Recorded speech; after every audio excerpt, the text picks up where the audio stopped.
Hey everyone, What If Fan here, bringing you another exciting part of What If Dragon deck user in Yu-Gi-Oh! Zexal. You can find the fanfic title and the original author's name on my Patreon page. Make sure to check it out and show them some love. If you enjoy the video, don't forget to like, subscribe, and ring that notification bell so you never miss an upload. Quick update. What If Dragon deck user in Yu-Gi-Oh! Zexal and What If Reborn as a Goku clone will be going on hold soon, since we've nearly caught up with the author. So now, I need your help picking the next project for the channel. I'm currently deciding between these three fanfics. What If Gacha system in Modern Family World? What If Fusion deck user in a different Yu-Gi-Oh! GX? What If Transmigrated in One Piece and becoming a Marine? Please vote in the poll and let me know which story you'd like to see next. I'll take the top 2 picks and start working on those 2 series next. Also check out my Patreon channel for early releases of all the series, where you can find all the series released one day ahead of YouTube. Alright, let's jump into it. Chapter 39, Imperfect Couple. It was a rather big event toward in Heartland City called the Fun Fair. Within it, the students at Heartland Academy all have fun setting up stalls and events to celebrate the event, with one tournament called the Couples Duel Tournament taking place within, also that's supposedly rumored to house a couple that are dueling celebrities. Right now Anna and Timmy are on her rocket riding through to the school to join the event. They aren't students, but they want to join the event as well and see what kind of duelists would duel. Timmy wonders if they can duel in a tournament such as this, although he doesn't think it can happen as they aren't students at Heartland Academy. He still would like to try though, after the whole mess that the Duel Carnival brought out with Vetrix and everything else. He's in a mood for a friendly tournament alongside the friendship games. Which is why they're gonna see this event close and check things out. But Anna crashed into a tent as they checked over, seeing Tori, Kathy, and several of their friends dressed in several monster costumes were serving to customers in a cafe-style tent. Anna. Timmy. What's up, Tori? Anna grinned over to them. Hi Tori, Kathy, guys. Timmy waved with a smile towards them. What are you two doing? This isn't a drive-thru.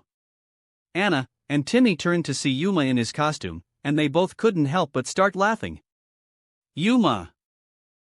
What are you wearing? Anna asked as she was laughing. I'm Tempo the percussion Jin. Yuma spoke over with a sweat drop towards them, closing his eyes. This was the only costume they had left when I went to dress up for our monster cafe. Personally, he looks really hot into it.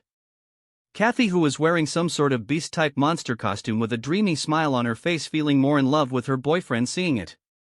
He looks absolutely perfect. Excuse me, sorry. Suddenly Ray, who was wearing a costume based on Dandelion, burst into the tent. Hey Yuma. Huh, hey, what is it, Ray? Yuma asked, turning to him. I managed to figure out more about this couple's duel tournament.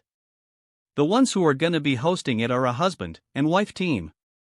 Ray checked into his duel disc, showing a picture of said duelists to Yuma. Mayday and Brooke Walker. Hearing the names made Anna gasp as she looked at the picture, seeing a man and a woman on Ray's duel disc.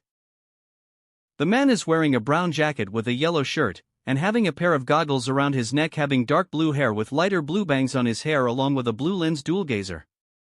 The woman meanwhile is wearing a white robe with dark blue trimmings around the ends and a light blue scarf with light blue hair and a tuft of lighter blue hair with orange iris eyes along with a yellow lens dual gazer. These two are here.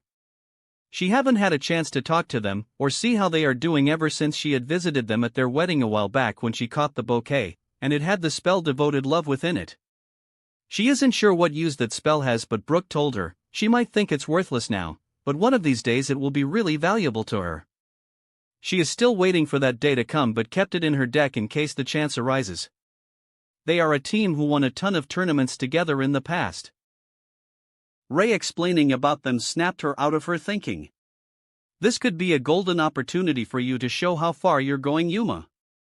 That, but a couple's duel would mean, what do you think, Kat? Yuma asked, turning to her. Want to feel the flow and enter? Of course, Yuma. Kathy grinned with a wink, more than eager for a chance to duel with her boyfriend. Well, you should hurry up soon. Word on the street is Brooke is planning to retire soon, and this may be her last match. Hearing what Ray said, made Anna's face contort in shock. Brooke is quitting dueling. What? Why is she doing that? She's the one who taught Anna how to duel, and she loves dueling with all her heart. She can't really be quitting. Timmy frowned seeing her expression. Anna, is something wrong? What did you just say? Anna violently grabbed Ray by the collar of his costume, looking really outraged, which surprises everyone at seeing this side of her. You take that back. Brooke would never quit dueling for any reason. But that's what the word on the street says. Ray spoke with swirled eyes. That's really what he had heard, not speculation, which made her let go of Ray. I don't get it. Brooke loves dueling, she wouldn't quit it. Why would she give it up? Anna thinks to herself, wondering what Brooke is thinking on quitting dueling if it's really true. She wouldn't have a reason, would she? She had taught Anna how to duel, and had helped her be the duelist she is now. Ultimately, she decided to get some answers, turning to Timmy. Timmy, we are gonna enter this tournament and duel Brooke ourselves. But we're not students, Anna. Timmy pointed out towards her. This event is exclusive to students of Heartland Academy, and neither of us are students. That isn't going to stop me from getting any answers. She turned, walking out to find how she can have them both apply for the couples duel tournament together, leaving them there. Hey, Tim, what was all that about? Don't ask me, Yuma, she never told me anything about this Brooke. Timmy shrugged, having no idea himself. Do you think she knows Brooke, but how? Ray asked curiously. They don't exactly scream best friends to me. Timmy gives some thought from this. Brooke obviously is someone that Anna knows, and rather well if she had reacted like that. Although, what kind of relationship do they both have? Distant relatives? No, that couldn't be it. Anna would tell him about her coming first thing. So then what exactly is the relation between those two? Oh, you're gonna be late, Timmy. He blinked, turning to Kathy, who explained to him. Rio's play had been starting, and you're gonna miss the last part. He blinked before then realizing what she means. Rio has a play as a part of the event, and he and Anna were heading over to see how she does. She even told them about it, that she got the role as a princess, even convincing Shark to go that he didn't want to. Oh geez, I'll never hear the end of it from Rio if I miss it. Thanks. Timmy ran to try finding the stage to see it in time. He arrived just in time to see Rio in a dress on stage. Greetings. Oh, brave prince. Rio smiled in an accent while talking to a prince. Long have I yearned for the hour of your arrival. The anguish of our last parting has weighed heavily upon my mournful heart. Oh princess, the prince spoke as he held hands with her. Seeing Shark nearby, he walked over towards him, smiling. Wow, Rio's a natural, isn't she? This play feels like a dream, a really bad one. Shark spoke that he doesn't want to be here. Hearing something, he turned and flinched. Bronk, what the heck are you wearing? Timmy turned over before blinking, seeing Bronk in a costume where he had painted himself in bricks and cans around. They can tell who he is dressed as. Well, I'm the Go-Go Golem. What you think? Bronk asked the two with a smile to them as he came to see the play as well. I think your costume is worse than Rio's play. Shark snapped, finding the costume ridiculous. Quiet back there, a voice called as Timmy saw a shoe come flying and hit Shark right in the head. Timmy turned, seeing Rio looking angry on the stage as she's the one who thrown the shoe, while the prince actor was terrified seeing this. Don't ruin this romantic moment, or it's curtains for you. Man, she can be scary when she wants to. The play ended after a few more minutes, and now Rio had came over after saying bye to all of the guests, to everyone. Timmy hugged Rio close to him with a smile. You were so amazing up there, Rio. Sorry I was a little late, me and Anna gotten a little distracted on something, but I made it in time to see the ending. It's okay, I'm glad you came to support me, unlike some people. Rio mentioned, glaring at Shark, who ched, turning away before she turned back to Timmy. Though, is Anna okay? Well, we were at the Monster Cafe to see how everyone is doing. Timmy admitted to her.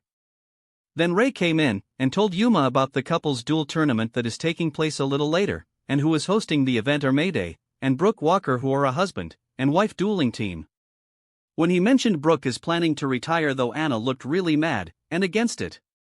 Huh, do you think they met before and Anna and Brooke became friends? Rio asked, hearing that. Maybe she's upset her friend is retiring. Celebrities do sometimes have friends you wouldn't expect, right? Yeah, but Anna never mentioned anything to me about Brooke. Timmy admitted to her. And I don't think they are distant relatives, cause she would tell us about her coming, or what Brooke is planning. Though now Anna is trying to find a way for her and me to compete in the couple's duel tournament despite us not being students. He can feel this will be ugly. He's up for a duel against some duelists, but he's not a student, which meant he isn't allowed to compete. Well, there might be a way, if Bronk is willing to help out. Rio turned to him. Would you mind lending a hand, Bronk? Huh? Oh sure, Rio, what is it? Despite making peace with Timmy about the situation with Rio, Bronk still couldn't help any lingering feelings he had for her, willing to do what she wants him to do if she asks. Well, I'm not entirely sure, but I don't think the rules have anything against replacements, so if we were to enter and then let Timmy and Anna duel in our place, that could work, right? Rio suggested. Even though they aren't students, they'd be dueling on our behalf. I would ask Yuma, but I doubt he'd give up a chance to duel. You all can do what you want, I got an event to go to. Shark turned to walk out. Wait, Shark, you have an event here? Shark grinned over towards his future brother-in-law. Well, performing guitar for Scarlet is the event I am meaning. A way to show how far I've been practicing. I had heard guitar sounds when I was over. Timmy does admit that sometimes when he and Anna visited the castle residence, they'd been hearing sounds of a guitar. Rio explained to them what Shark had been busy with a guitar lately, and this is apparently the reason. I didn't think you be a people person though. What's that mean? Shark frowned with a glare to Timmy, hearing that. Nothing.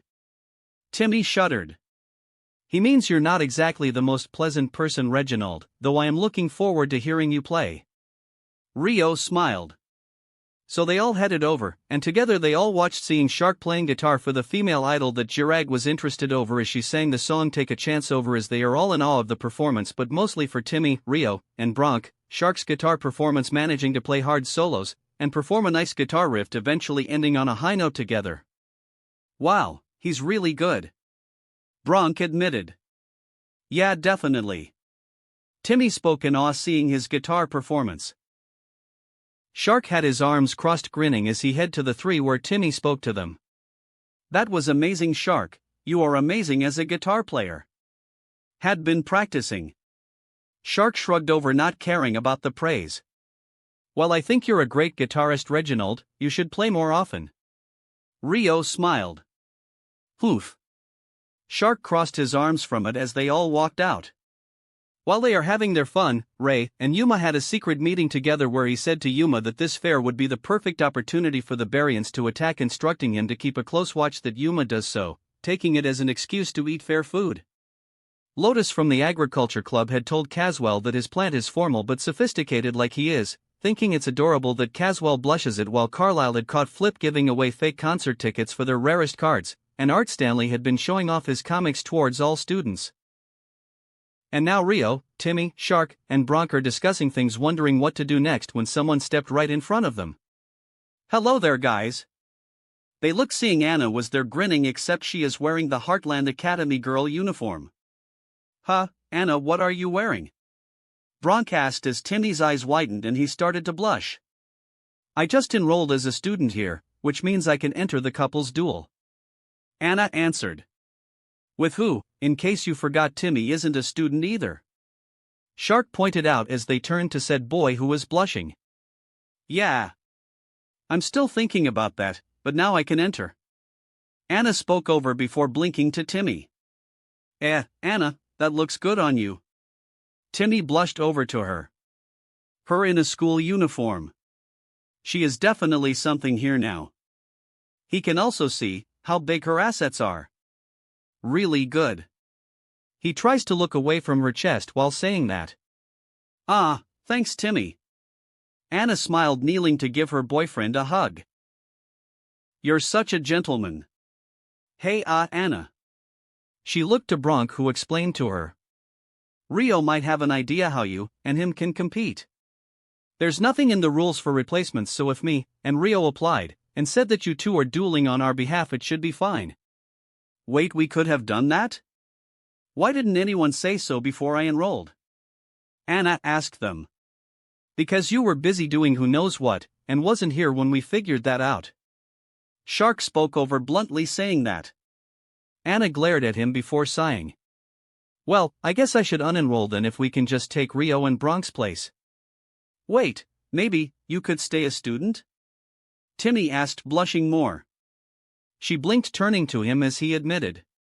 "You look incredible in a school uniform. I didn't know you would look so cute." "Oh, well, if you like it." Anna smiled. "We can pose it as your costume," Rio suggested with a smile towards Anna. "You look pretty though, I definitely agree." As she is growing closer to Anna herself, she could feel attraction herself towards her. "Well, okay, thanks." Anna smiled a bit. As this was going on, Brooke was in her room looking over her deck for the upcoming duels. "I haven't dueled students since I was one myself. And that was a long time ago." She looked over her deck with a smile. Brooke is excited on what kind of duel she would experience here before she stops for now. After she and Mayday married, they had been traveling around the world together, competing in tag tournaments and doing things together against strong opponents. By the time they had an invitation to host the couple's duel tournament together, they both have something that made Brooke want to stop dueling, as it needs her in. Suddenly the lights flickered before darkening, which takes her off guard, raising up before hearing a demonic laugh behind her that she turned over, seeing something forming in chaotic pink energy, which is the same Barian that possessed Dr. Faker all those months ago. "I had been eyeing how you and your husband dueled Brooke Walker." "Who are you?" Brooke asked, seeing him. "You shall become my instrument of destruction. I will use your power to strike down my foes," the Barian stated as Barian's force appeared and seemed to glow before Brooke gasped. She stood still before the door opened that she looked, seeing Mayday walking in. "Hey, Brooke, you ready? Our duels are about to start." Seeing her looking a little dazed, he looks worried. "Hey, Brooke, you feeling alright? Is it that?" Brooke put a hand on her stomach. "I'm okay, I'm looking forward to the match, let's go." "Right." Mayday smiled as they head off together for their matches. Meanwhile, Tori and Kathy were at Tori's locker, where Anna had left a note talking about borrowing her uniform, which they realized was for the couple's duel as they ran to find her. An opponent yelled as he landed nearby while Brooke and Mayday are dueling. They had been dueling for a good long while, and that should be some of the last opponents, as they smiled. "What a duel!" Both Mayday and Brooke Walker are dominating every opponent that they are facing against, the tournament MC announced over towards everyone. "And now we have one final team competing against them. Our school's very own Rio Castle and Bronk Stone." "Huh, Rio's dueling with Bronk?" Yuma blinked, hearing that, only for his eyes to widen as instead of Rio and Bronk, Anna and Timmy walked up. "Huh, Anna?" Brooke blinked, seeing the girl, surprised seeing them. "Oh, what's this? Why are Bronk and Rio not there?" The announcer is also surprised seeing this, wondering where they are and who these two are. He does recognize Timmy from the World Duel Carnival, but not Anna. "Rio and Bronk can't duel right now. They asked us to duel in their behalf, that's not against the rules." Timmy spoke over that replacement duelists are allowed in the tournament, and Rio with Bronk asked them to duel on their behalf. "Oh, well, are you two okay with this?" the announcer asked Brooke and Mayday. "Yeah, it's fine with us." Mayday spoke with a smile before turning to Brooke. "Say, Brooke, isn't she that girl that attended our wedding?" "Yes, she is." Brooke smiled over seeing Anna. "You look well, Anna, I didn't know you were dating someone." She looked over towards Timmy, which she then admits. "He's younger, but that's probably his charm." "How long have you two been dating?" "That's not important right now, you owe me some answers." Anna snapped over to her with a glare. Timmy blinked. "Anna, what's wrong? Is it true that you are quitting dueling? Brooke blinked when she hears this, staring over at Anna. She didn't respond from this, which Anna frowned over from this. You're the one that taught me how to duel like how I am. And you said that dueling is important for your lives, but I suppose that's false then? Anna, listen, there is a reason why dash.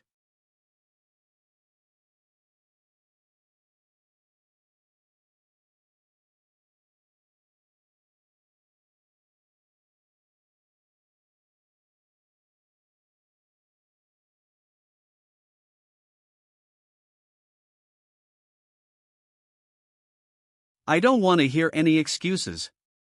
Anna pointed over at Brooke with a glare. You said that if I beat you in a duel, then you have to do any favor I ask, no questions. So when me and Timmy beat you, we will not make you quit. Brooke frowned over from this. Anna is still the same hot-headed girl she is as she was back then, and managed to gain a boyfriend herself. Now she wants to know why she is stopping to duel, and isn't willing to listen. Well, if she should duel to have her listen, she will. Alright then, Anna, I suppose you haven't changed at all. Alright then, me and Mayday will accept this challenge. Timmy frowned as he took Anna's hand. I'll help you however I can. Anna smiled towards him before they readied themselves with their duel discs and duel gazers. Let's duel. Dueling theme, All About Us by Tattoo. Timmy, 4,000. Hand, 5. Anna, 4,000. Hand, 5. Field, nothing.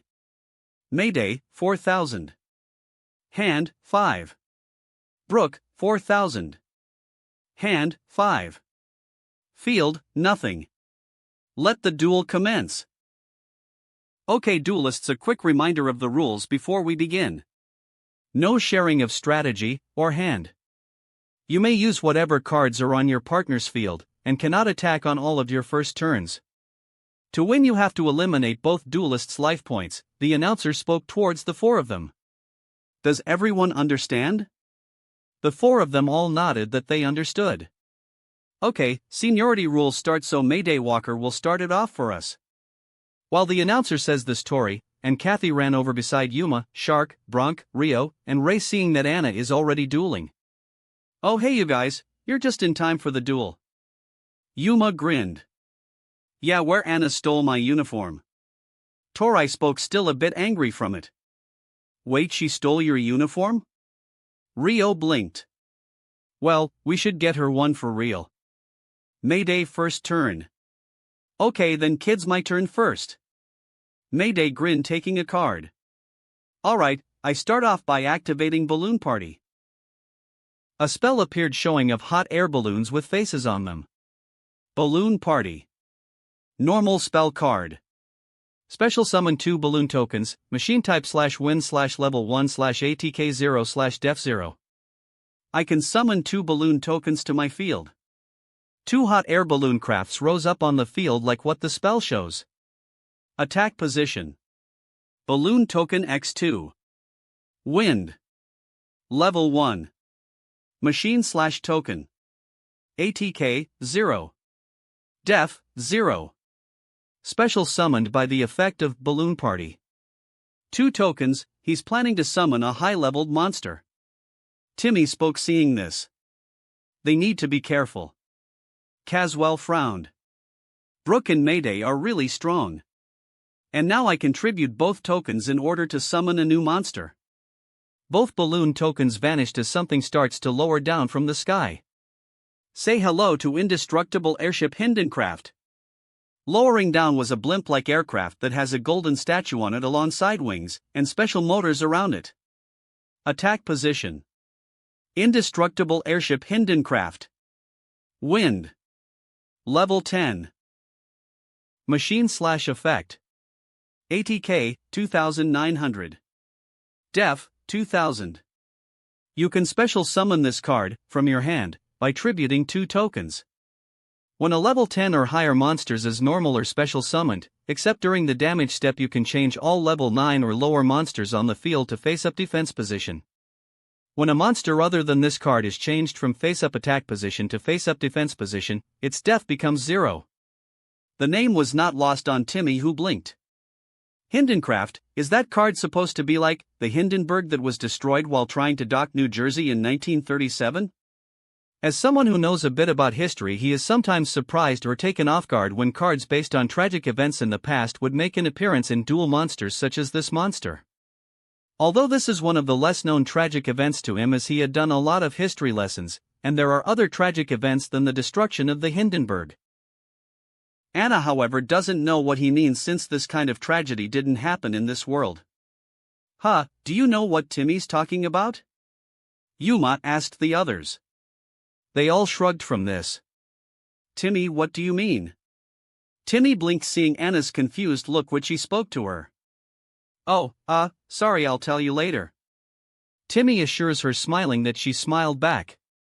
"Next, I activate Iceberg Ocean." Mayday raised a card as icebergs appeared all around them that they looked around. Field Zone. Iceberg Ocean. Field Spell card. The DEF of defense position monsters becomes 0.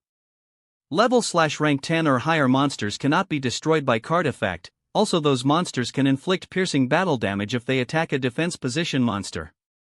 If a level/rank 10 or higher monster is destroyed by battle, its owner can special summon one monster from your hand or GY with a different name than that monster in defense position. You can only activate this effect of Iceberg Ocean per turn.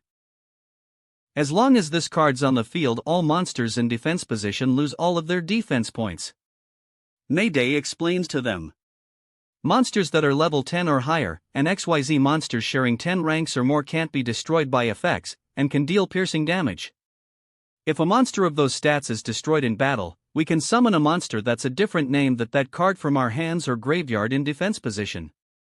That's actually really helpful for Anna's deck, Yuma pointed out. Her whole deck is level 10 and rank 10. Plus her rank 11 monster too. Anna did say that Brooke taught her how to duel, so they may have similar strategies. Kathy suggested how that is possible. It's definitely possible, Ray admitted. Then again, I doubt she's seen anyone like Timmy. I place one card down and end my turn. Your move then, little dude. Mayday ended his turn simply before smiling to Brooke. Made sure I have this field in play, Brooke. I know it's one of your favorites. Brooke smiled back with a heart beside her that Anna blinked over from this. Mayday's hand, 0/field with Brooke, Iceberg Ocean, Field Zone, Indestructible Airship Hindencraft, Attack Position, 1 set card. Timmy first turn. Okay, it's my turn, I draw. Timmy drew before checking over. Okay, I shall start by activating the spell, Odd Eyes Zexal. A spell that shows Odd Eyes rose up flying. Odd Eyes Zexal. Normal spell card. This turn, you can normal summon one Odd Eyes monster without tributing. Thanks to this, I can summon any Odd Eyes I want from my hand, and I don't even need to make a sacrifice. Timmy spoke, taking a card, and places it on the field. The archives of the dragons focus on studying the dichromatic eyes. And now the dragon that sleeps in the high account of Pendulum is ready to show all his power. Level 7, Odd Eyes Pendulum Dragon. Raising was his Pendulum Ace, roaring loud onto the field, ready for both Timmy and Anna. Attack position. Odd Eyes Pendulum Dragon. Dark. Level 7. Pendulum Scale, 4. Dragon Effect Pendulum. ATK, 2500. Def, 2000. Pendulum Effect, you can reduce the battle damage you take from an attack involving a pendulum monster you control to 0. During your end phase, you can destroy this card, and if you do, add one pendulum monster with 1500 or less ATK from your deck to your hand. You can only use each pendulum effect of Odd Eyes Pendulum Dragon once per turn. Monster Effect, if this card battles an opponent's monster, any battle damage this card inflicts to your opponent is doubled. Nice, he's starting with one of his powerful dragons. Bronk grinned. I place 2 cards down, and end my turn. Timmy ends his turn with it simply. Timmy's hand, 2/field with Anna, Odd Eyes Pendulum Dragon, Attack Position, 2 set cards. Brooke first turn. Not bad, young man, okay, my turn, draw. Brooke drew checking over before then activating a card. And I use Raft Party. A spell showing of wooden rafts that is duck-like bodies appeared. Raft Party. Normal spell card.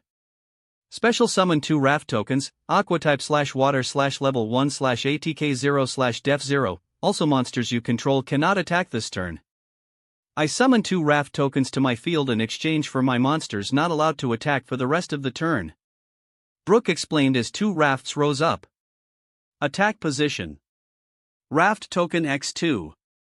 Water. Level 1. Aqua /token. ATK 0. Def 0. Special summoned by the effect of Raft Party. I have a really bad feeling all of a sudden, she has 2 tokens to sacrifice too. Bronk frowned. Timmy and Anna are in trouble.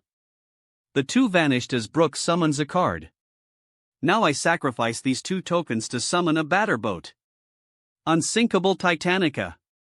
Raising up from the iceberg ocean was a large white/black/red ship with large chimneys alongside a statue like Hindencraft, and windows around it. Attack position. Unsinkable Titanica. Water. Level 10. Machine/effect. ATK 2900. Def 3000. You can special summon this card from your hand by tributing 2 tokens. Once per turn, you can target 1 monster with 0 def on the field, destroy it, and if you do, inflict damage to your opponent equal to half the destroyed monster's ATK on the field. Unsinkable Titanica. Now this one is based on the Titanic, no doubt. Seeing this, and the name is what made Timmy sure what this card is based on. The Titanic was a British ocean liner that was claimed to be unsinkable when it was made, and was made as a vessel to take people home to New York in 1912. However, it hit a strong iceberg that fractured the hull, and within 2.5 hours it split apart into 2, and sunk down to the ocean floor, resulting in over 1,500 casualties. He was more familiar with the history of the Titanic, and heard of a movie based on it. He never seen the film himself as he doesn't really watch films. Rio frowned slightly. It sounds like there were a lot of tragedies in his world. Yeah. I think we should talk with him after this. Shark agreed. And now Hindencraft's special ability activates.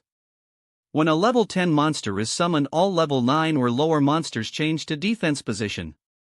Odd Eyes roared as it was forced to change to defense position. Odd Eyes Pendulum Dragon, defense position. And don't forget, thanks to Iceberg Ocean, all monsters in defense position lose their defense points. Odd Eyes was enveloped in ice, sapping its strength. Odd Eyes Pendulum Dragon, def 2000 minus 2000 is equal to 0. And although Raft Party prevents me from attacking, I can use Unsinkable Titanicus effect to destroy a monster on your field with no defense points, and deal you damage equal to half that monster's points. Titanica charges in, striking Odd Eyes, destroying it as Timmy yelled out, landing a few feet. Timmy, 2750/hand, 2. Timmy, are you okay? Anna cried. Yeah, I'm okay. Timmy spoke with a smile to her, raising up. I activate my face-down archiver signal. A face-down flip showing of the archiver crest shining in the air. Archiver signal. Normal trap card. When a monster you control is destroyed by battle or by card effect, you can special summon 1 level 4 or lower Dragon Archiver monster from your deck or hand to either player's field in defense position. You can only activate 1 archiver signal per turn. Thanks to this, I can summon a Dragon Archiver to either our fields from my deck or hand. Timmy spoke, searching his deck and picking what he wants. Dragon Archiver Williamston. Williamston rose onto the field, defending. Defense position. Dragon Archiver Williamston. Dark. Level 1. Pendulum Scale 10. Dragon Effect Pendulum. ATK 100. Def 1300. Pendulum Effect. Dragon Archiver monsters on the field cannot be targeted by your opponent's card effects. Once per turn, if a Dragon Archiver monster is destroyed by battle or by card effect, you can draw 1 card. Monster Effect. During your draw phase, special summon 1 monster from your hand, but negate its effects. Also, this card's level becomes the same level as that monster. If this card is used as material or tribute for a summon of a dragon monster, you can inflict 1000 damage to your opponent. You can only activate this effect of Dragon Archiver Williamston once per turn. Not too shabby there, however, as it's in defense position, it loses all its defense points. Mayday reminded over as Williamston is enveloped in ice. Dragon Archiver Williamston, def, 1300 minus 1300 is equal to 0. Not good. Flip panicked. I place one card down and end my turn. Brooke sets a card. So far this Timmy is showing himself as a good duel partner, so Anna still has a monster. She wonders if they both work well with each other's cards. Brooke's hand, 3/field with Mayday, Iceberg Ocean, Field Zone. Indestructible Airship Hindencraft, attack position, Unsinkable Titanica, attack position, 2 set cards. Anna first turn. Okay, my turn, I draw. Anna drew, checking over her hand. Anna. She turned over to Timmy, who nodded. Remember our first duel? I left you this one for a reason. He turned to the iced Williamston while saying that. Then Anna remembered, which she widened her eyes before then nodding, realizing what he means. Okay, during my draw phase, I activate Dragon Archiver Williamston's special ability. And it says here during my draw phase, I can summon any monster I want from my hand, but I have to negate its abilities. Then Williamston's level becomes the same as what I summoned. Anna explained over as Williamston broke out of the ice, calling a summoning portal. That can only mean one thing. Yuma grinned hearing that. So now come Heavy Freight Train Daracrane. Riding in was Daracrane onto tracks. Attack position. Effects negated. Heavy Freight Train Daracrane. Earth. Level 10. Machine/effect. ATK, 2800. Def, 2000. If an Earth machine monsters is normal or special summoned to your field, except during the damage step, you can special summon this card from your hand, but its original ATK/def become halved. You can only use this effect of Heavy Freight Train Daracrane once per turn. If this card is detached from an XYZ monster and sent to the GY to activate that monster's effect, you can target one card your opponent controls, destroy it. And thanks to Williamston's special ability, its level becomes 10. Williamston grew bigger from this. Dragon Archiver Williamston, LV, 1 plus 9 is equal to 10. And now I overlay level 10 Williamston and Daracrane. The two flew into the overlay network as it exploded, materializing the monster. From beyond the railway, arriving here and now, alongside the tremors of the earth. XYZ summon. Appear, Super Dreadnought Rail Cannon Gustav Max. Rolling onto the field was Gustav Max, ready with its cannon above Anna. Attack position. Super Dreadnought Rail Cannon Gustav Max. Earth. Rank 10. Machine effect XYZ. ATK, 3000. Def, 3000. 2 level 10 monsters. Once per turn, you can detach one material from this card, inflict 2000 damage to your opponent. Oru, 2. They're really an amazing team. Torai smiled seeing that. And now I activate Gustav Max's ability. By using an overlay unit, I can deal 2000 points of damage to one player. Anna spoke before pointing over. And I'm targeting Brooke. Gustav Max takes a unit, aiming over at Brooke, who stares unflinchingly. Fire. Gustax Max aimed before blasting at Brooke. Super Dreadnought Rail Cannon Gustav Max, ORU, 2-1.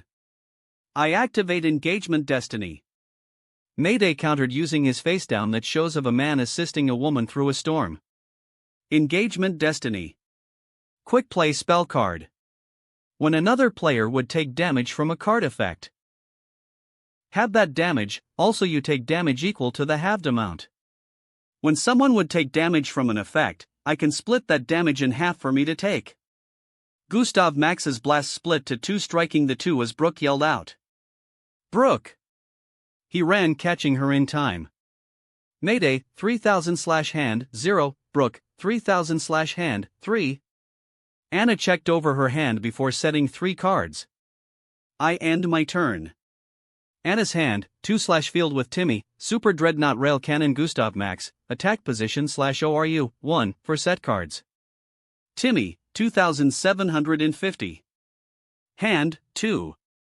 Anna, 4000. Hand, 2. Field, Super Dreadnought Rail Cannon Gustav Max, attack position /ORU, 1, for set cards. Mayday, 3000. Hand, 0. Brooke, 3000. Hand, 3. Field, Iceberg Ocean, Field Zone, Indestructible Airship Hindencraft, attack position, Unsinkable Titanica, attack position, 1 set card. Mayday second turn. Okay, my turn now, I draw. Mayday drew, and grinned. And now I overlay level 10 Indestructible Airship Hindencraft, and Unsinkable Titanica. The two glowed green and blue as they flew up to the overlay network together, which exploded, materializing the monster. Make way for Sky Palace Gangaridai. Lowering down was a large aircraft having 2 silo-like things connecting it. Was a golden statue like the previous 2 flying down on the field.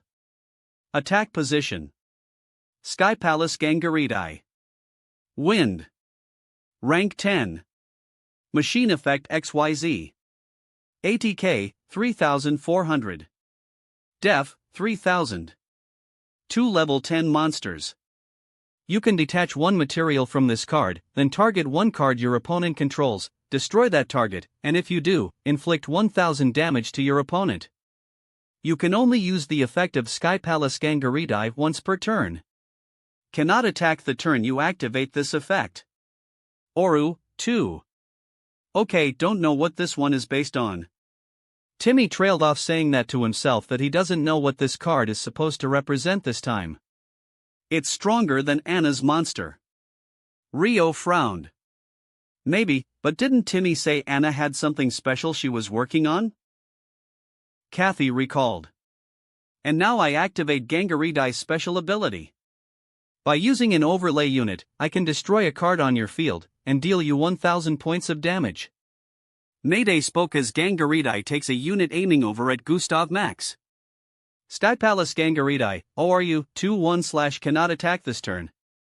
Anna knows she needs to stop that. I activate XYZ Reflect. She activates a face down on her field. XYZ Reflect. Counter Trap card.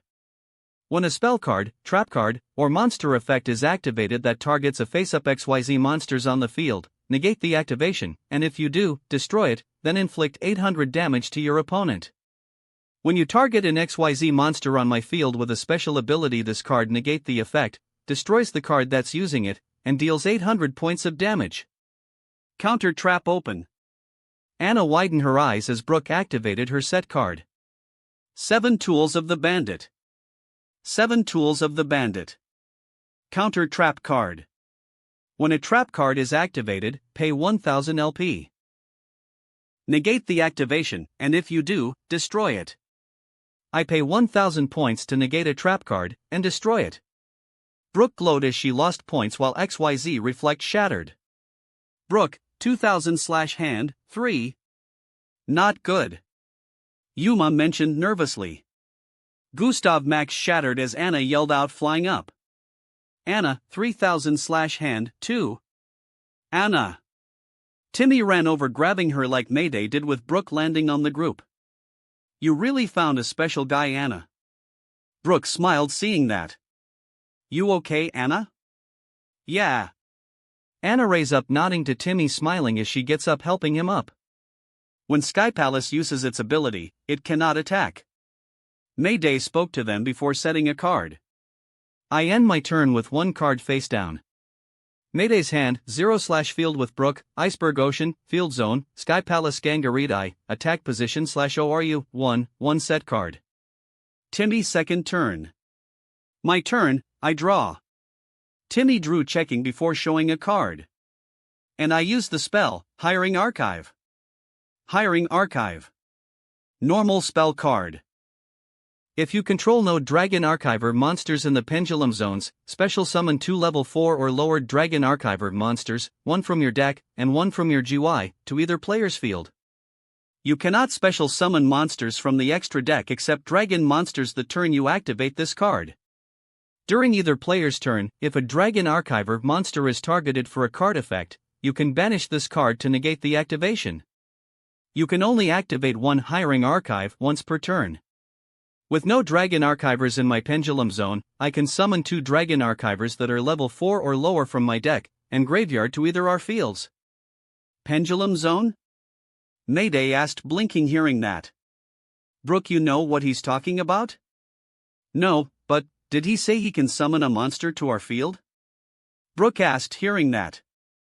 And now, I summon Dragon Archivers Williamston and Relato. Williamston on our field, and Relato on yours. The 2 rose up ready on the field. Dragon Archiver Williamston, defense position / def, 1300 minus 1300 is equal to 0. Defense position. Dragon Archiver Relato. Dark. Level 4. Pendulum scale, 7. Dragon effect Pendulum. ATK, 2000. Def, 1900.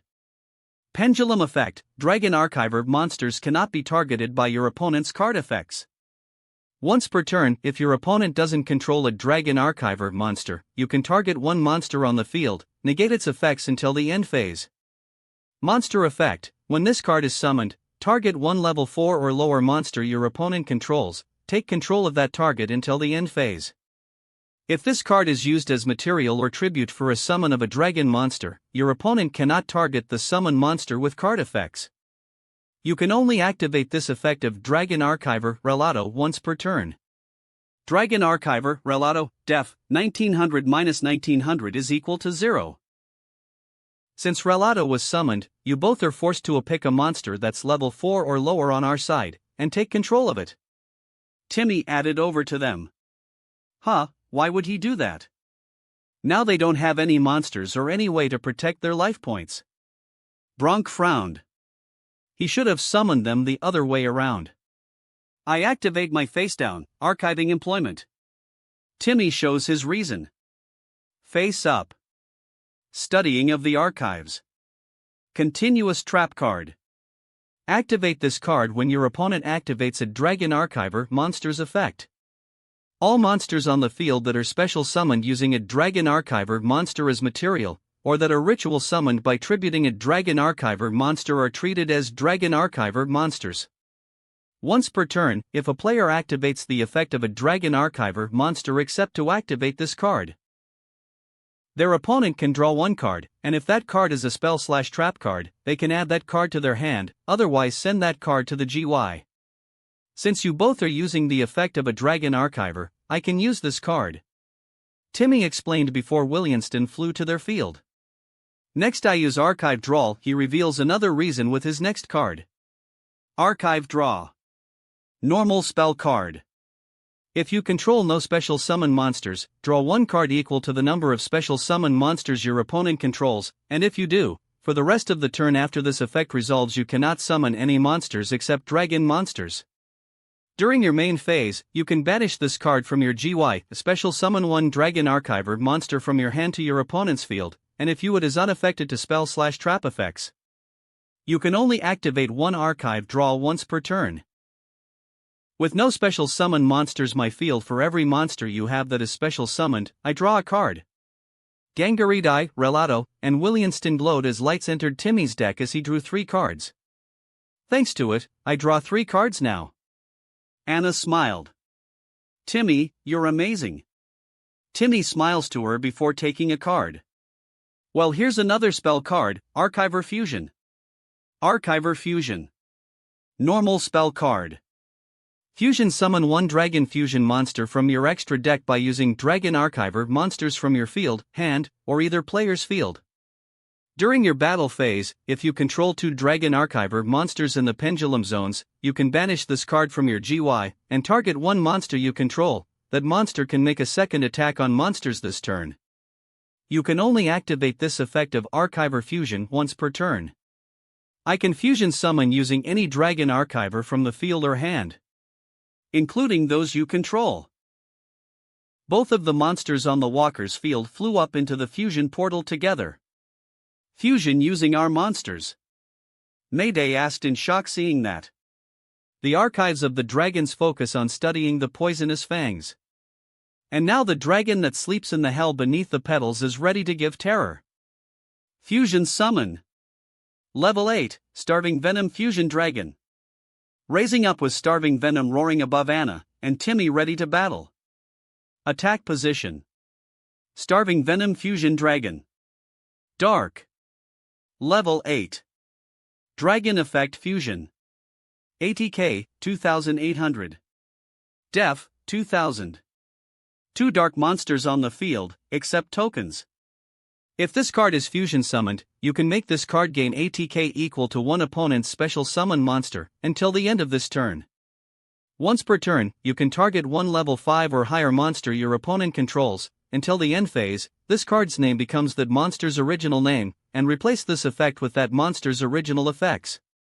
If this fusion summon card is destroyed, you can destroy all your opponent's special summoned monsters. That's an impressive monster, but it's not strong enough to beat my Sky Palace Gangaridai. Mayday told him. Not right now, but its special ability helps with that. For the rest of the turn after its fusion summoned, it gains the attack points of one special summon monster you two have, and it doesn't even target. Both Mayday and Brooke widened their eyes as they watched the dragon powering up. Starving Venom Fusion Dragon, ATK, 2800 plus 3400 is equal to 6200. 6200 attack points? Brooke asked in shock, seeing that. And there are a couple more effects in addition.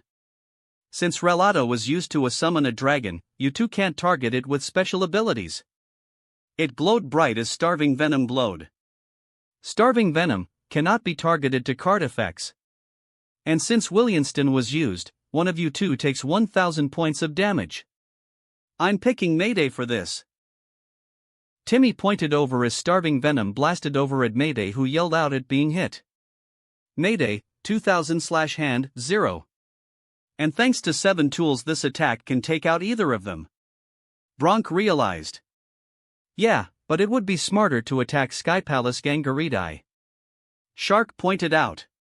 Leaving it on the field could be a mistake. And next up, archiving of the dragon's effect. Since I used a dragon archiver's ability, one of you two can draw a card. And if it's a spell or trap card, then you keep it. Otherwise it goes to the graveyard. Brooke nodded from this. I'll take this one, I draw. She drew, checking, and seeing its Barion's force that she gasped over seeing it. She didn't discard it, which Timmy guesses it's a spell or trap card, although she didn't reveal it. Now Starving Venom attack Gangaridai with Mega Flare attack.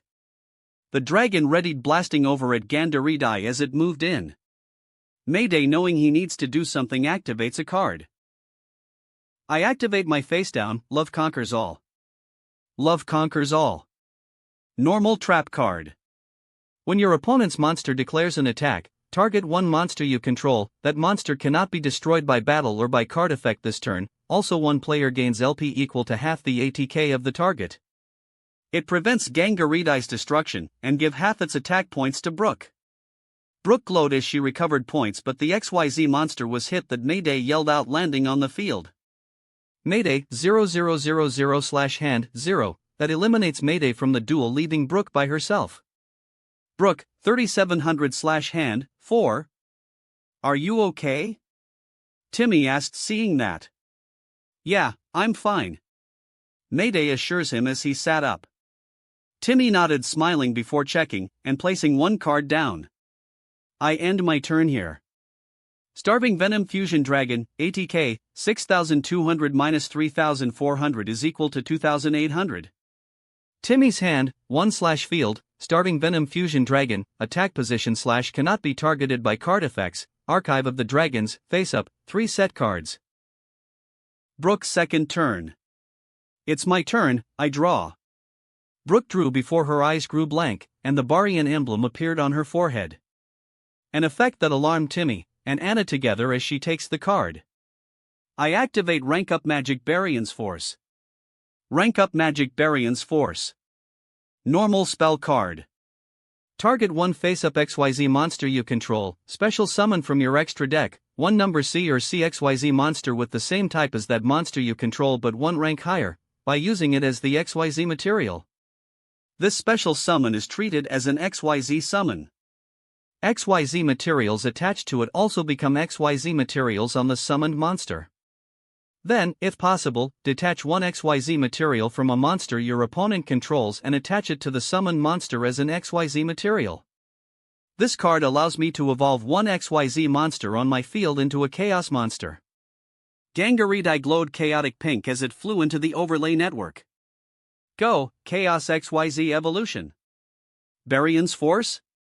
Yuma questions seeing that. She's another puppet of the Baryons. This duel just got a lot more dangerous. Shark frowned. The Baryon gate appeared before the chains broke off as something starts to form. Chaos XYZ change. Come forth, CXYZ Sky Palace Babylon. Lowering down was a blue-like airship lowering down with chaos energy around it. It also has two emblem chaos overlay units in front of it. Attack position. Gains effect. CXYZ Sky Palace Babylon. Wind. Rank 11. Machine effect XYZ. ATK, 3800. Def, 4000. 3 level 11 monsters. When this card destroys a monster by battle and sends it to the graveyard, inflict damage to your opponent equal to half the original ATK of the destroyed monster in the graveyard. If this card has Sky Palace Gangarite as an XYZ material, it gains this effect. Once per turn, if this card destroys a monster by battle, you can detach one XYZ material from this card. It can make a second attack in a row. Oru, 2. Brooke, where did you get that? Mayday asked her. It doesn't matter now, dear. Brooke spoke focused on the duel despite under the Baryon's control. Battle. Babylon attacks Starving Venom. Babylon aimed at Starving Venom as it growled before blasting over Starving Venom, destroying it as Timmy yelled outstanding strong. Timmy, 1750/hand, 1, he takes some breaths before Brooke raised an arm. Don't rest easy just yet. Babylon's special ability activates. As it destroyed your monster, you take damage equal to half its attack points. Babylon aimed at Timmy, who flinched before it blasted over as he yelled out being hit. Timmy, 0350/hand, 1. Anna's eyes widened as she ran to help Timmy. I've got you. Timmy raised up before Brooke called over. Babylon's other ability activates. They looked over as Babylon takes a unit. By using a Chaos Overlay unit, it can attack again. Babylon charges up its cannons for a second attack. CXYZ Sky Palace Babylon, ORU, 2-1. What? Anna cried in shock hearing that. Babylon attack. Brooke pointed over as Babylon aimed over at them. Anna looked at one of her set cards. Guess this is the kind of day that Brooke really mean. That the card is valuable one day. I activate my face down dash. I activate Devoted Love. Timmy beat her to it by using her face down before she can. Devoted Love. Quick play spell card. During your opponent's battle phase, end the battle phase, and if you do, your opponent draws one card.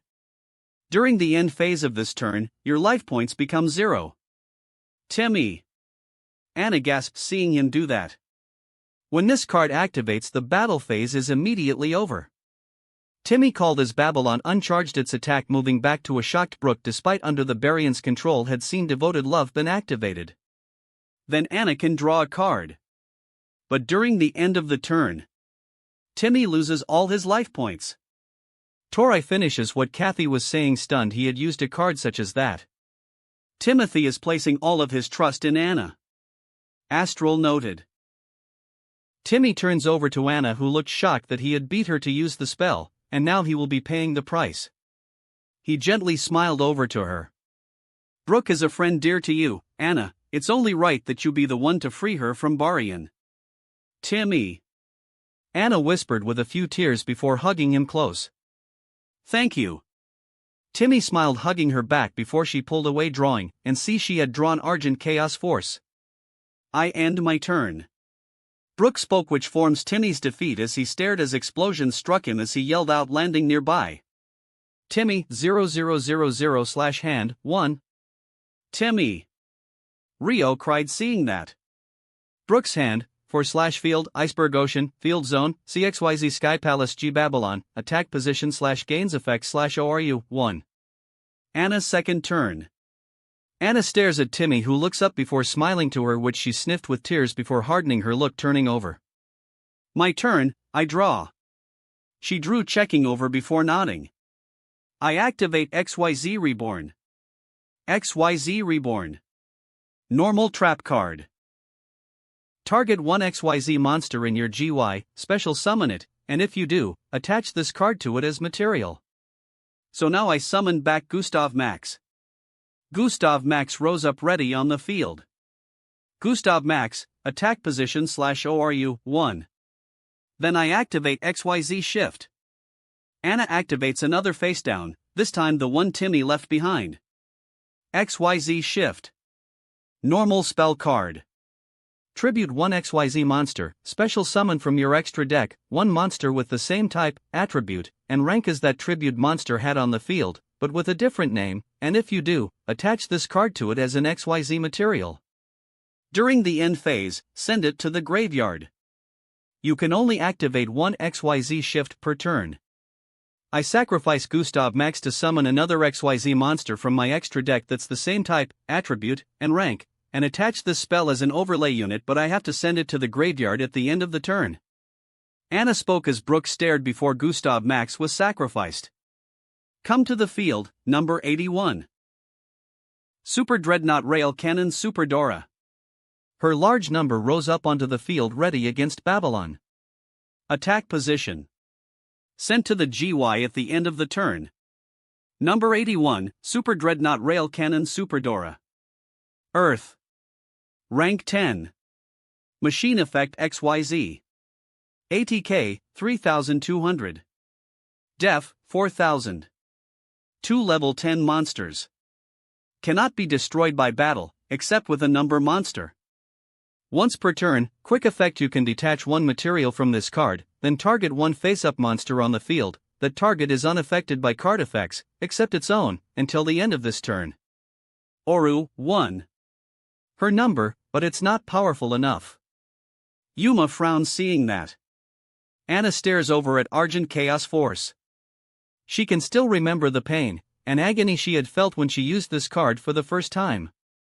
But now, after extensive testing, Chris can assure that it can be used with less severe pain, but there will be pain. But if it's to free Brooke, she will take it. So with a deep breath, she shows the card. Next I'm gonna play, Rank Up Magic Argent Chaos Force. Rank Up Magic Argent Chaos Force. Normal spell card.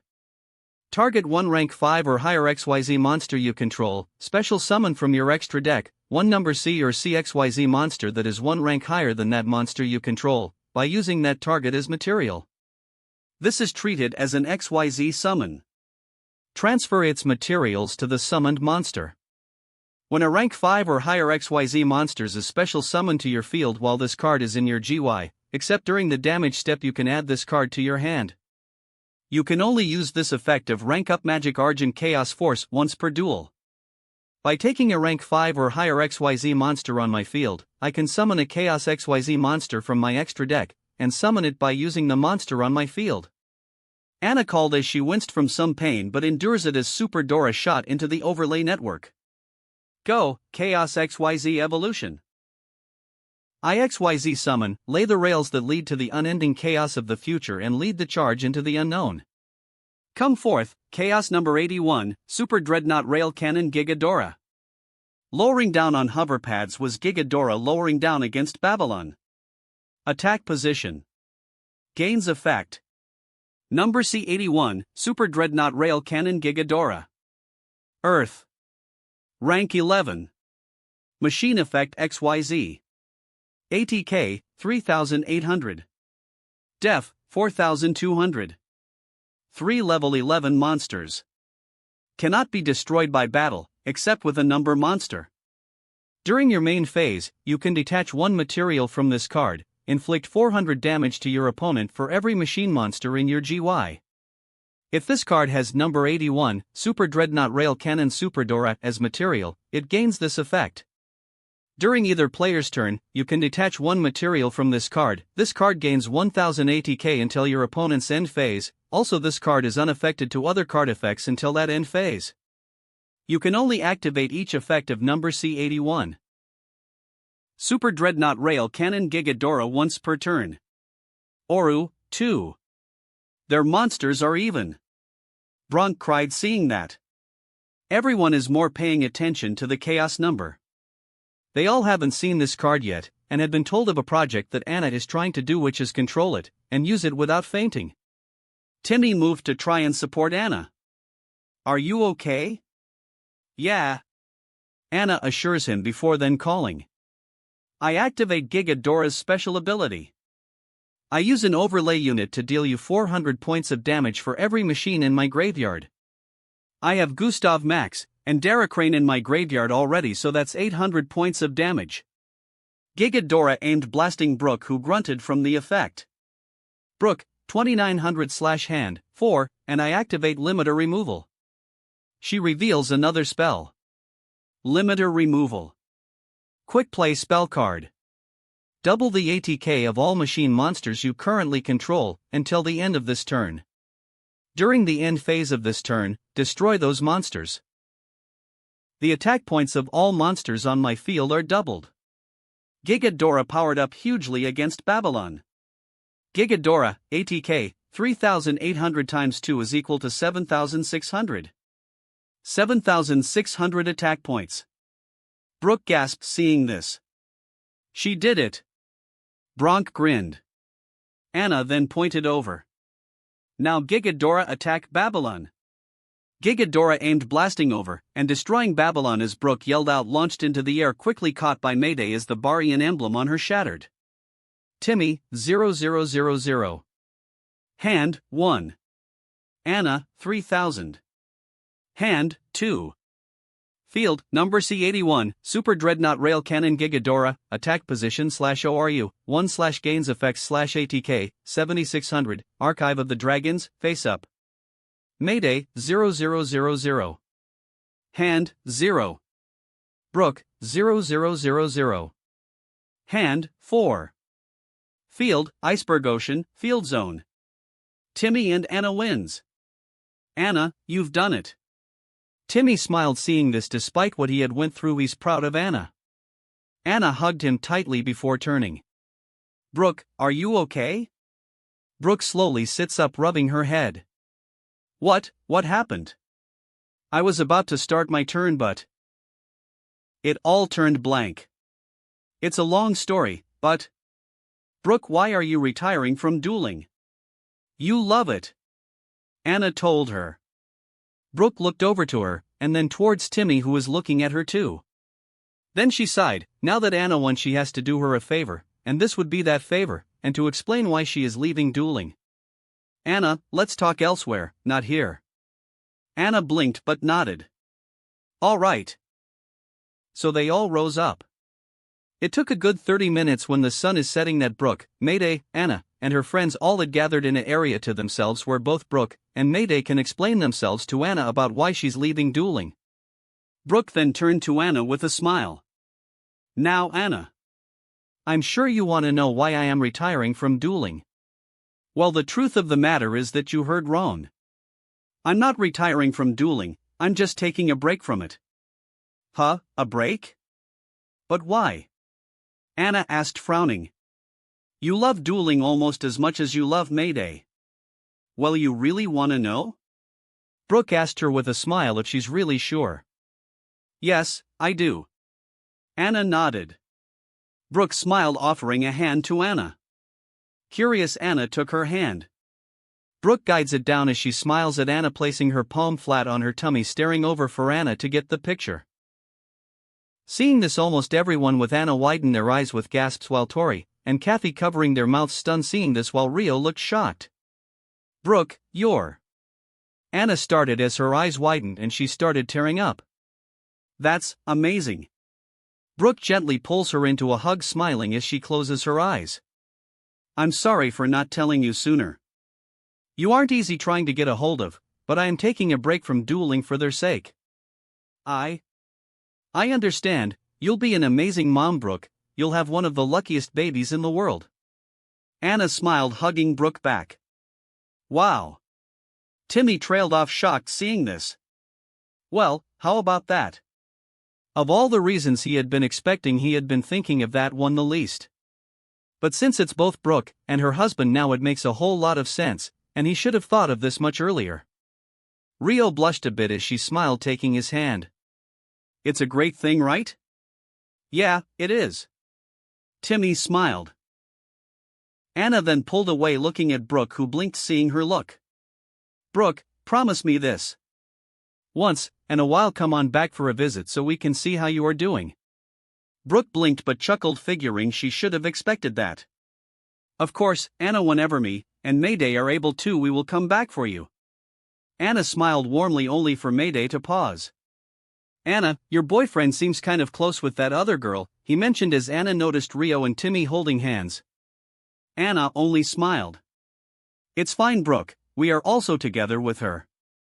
Mayday's eyes widened as Brooke smiled.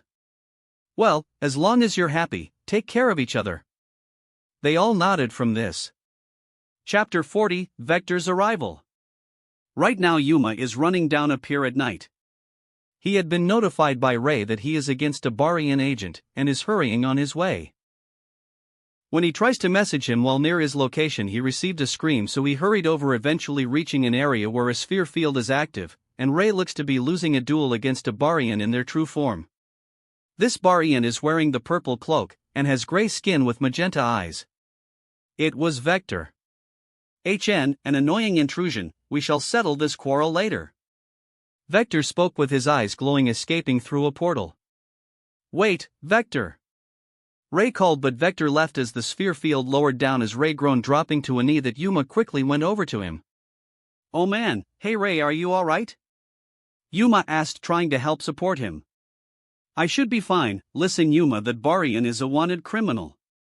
Vector. Ray told him simply who that guy was. What? Vector? The same person who gave Dr. Faker and Vetrix their powers, and who Penelo told us is the most sinister of the Barians? Yuma asked to confirm if that's true, shocked. I'm afraid so. We've been after him for years. Ray stood up, looking where Vector had vanished. Listen, Yuma, I need to go after him. He then turned over towards Yuma. But while I'm gone, your duty is to protect Earth. Yuma saluted from this before Ray reached into his pocket, handing a card to Yuma. I'm leaving this with you.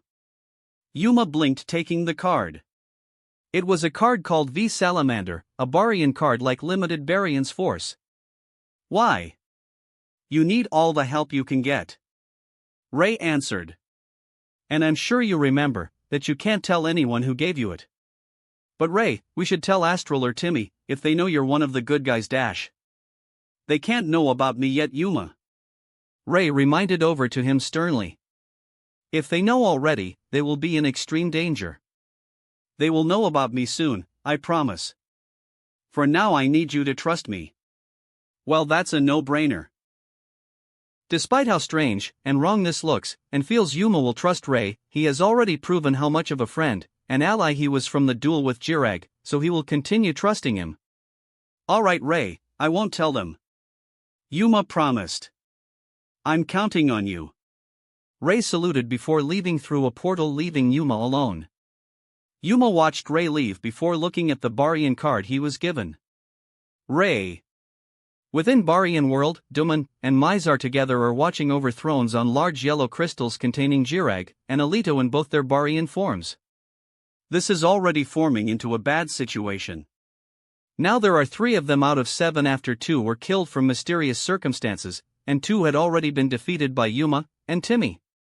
Mizar did lost to them as well, but unlike Alito he didn't took as much damage like they did, so he's still able to fight. But now it's just him, Duman, and Vector, to take Yuma's numbers, and save their world from total destruction.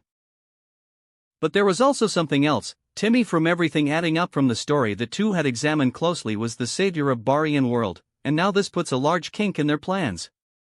If he really was who they think he is, then how can they bring him to their side, and have him save their world? Especially since Vector doesn't know about this, and might hinder it, but it's important he's unaware for now. Mizar, now you and I will have to settle the score. Duman spoke, turning to his fellow Barian emperor. I know, you haven't recovered from your match, but right now we need to lead the assault. Suddenly they hear laughing as they looked around. Oh, what's the matter, Jirag, Alito? You look a little pale in Barian ways. Something formed onto the throne, which was Vector, who has a smirk even though he has no mouth. Well, the doctor is in to see you now. Vector. Mizar scowled, seeing him. Get out of that throne right now. Fine, if you insist. Vector transported off in between the comatose Alito and Jirag. Oh please, can you cure us? Can you perhaps do your magic? He laughed before transporting in front of the two emperors that are still in commission. Oh, I'm sorry. I treat animal patients. He laughed from this sadistically, which irked Mizar enough. He tried to attack him, but Duman grabbed his wrist to stop him. Stop it, Mizar, this is no time to be fighting each other. We are too few as is. Duman reminded Mizar that right now they need to tolerate each other, as right now the stability between each other is delicate. I know. Mizar relented, though he looked angry. I won't destroy Vector for now. Oh, the great and terrible Mizar held back from destroying little Olmi? Where's the fire in your eyes? Vector smirked over towards Mizar to annoy him, which worked from this. That's enough, Vector. Duman warned him with a click of his tongue. As you recall, your grand plan to have Dr. Faker and Vetrix destroy Astral World ended in failure cause of Yuma and Timmy. And now you showed up, and didn't took any responsibility for your failure. Oh, I didn't fail, Duman. In fact, it was just one step in my grand plan.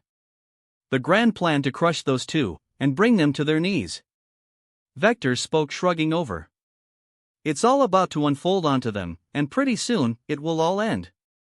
I just need you both to stick by me a little while longer, so by then we can crush them all. He clenched his hand from this while he recalls his loss against Timmy.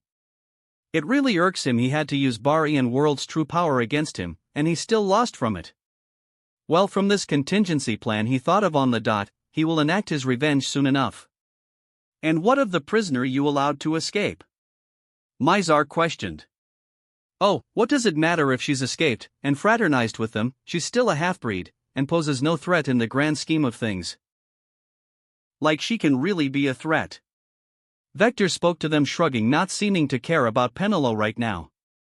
Let her escape all she wants, it wouldn't matter in the complete long run, not when he's done with everything. Right now our objective is to get Yuma's numbers, and eliminate Timmy, isn't it? Yes, it is. Duman spoke, where to keep the second half of the story secret from anyone untrustworthy. He does agree that is the objective. But I'm warning you, Vector, no more of your secret stunts. Oh, when you join me the end will be upon us. Vector laughed before he vanished to carry on the next step of his plan, leaving the two alone. He should learn his place. Mizar frowned before turning to Jirag and Alito. Still, I'm worried about our comrades, all four of them. I know how you feel, Mizar. But right now, we can only continue on where they left off. As much as I hesitate about it, Vector does make some points, and for now we need to rely on this plan of his. Duman spoke to him. Vector is a complete psychopath, but at least he uses his cunning genius and sadistic abilities for their own ends. Although, he can feel something will go wrong in the future. And of course, we need to have hope that his plan won't actually eliminate Timothy. If he really is the savior of Barian world, we need to make sure no great harm falls upon him. If it becomes necessary, I'll deal with Vector personally. Mizar whispered. And despite all of what Vector is about, Duman hopes it'll never come to that.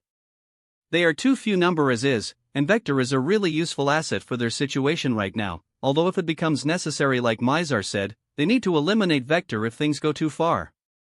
Just to keep Barian world from being completely annihilated. Back on Earth, Timmy, Anna, and Rio are with Shark, Penelo, the Arclights, Kite, Heart, and Dr. Faker together for some time together.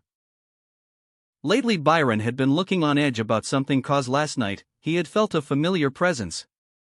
A presence he haven't felt in a while, and after taking with his sons, agreed they let the Tenjos know, and Timmy with Anna, Penelo, and the Castle siblings happen to be there as well, so they are all together in Dr. Faker's office to discuss about this. I am certain I felt him last night. Vector.